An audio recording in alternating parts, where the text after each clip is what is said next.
There are three processes of scapula. Number one is the spine of scapula. There is a large triangular structure running from medial border to acromion process.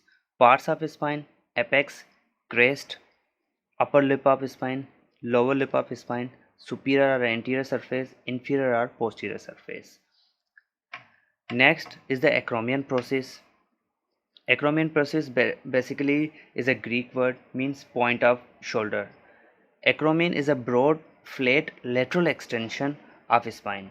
The parts are superior surface, inferior or under surface, lateral border that is continue with the lower lip of spine, medial border that is continue with the upper lip of spine, tip.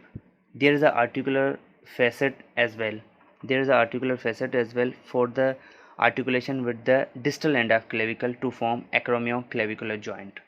On the lateral border, among the lateral border, there are some tubercles as well. If you see, these tubercles are called deltoid tubercle. Last is the coracoid process.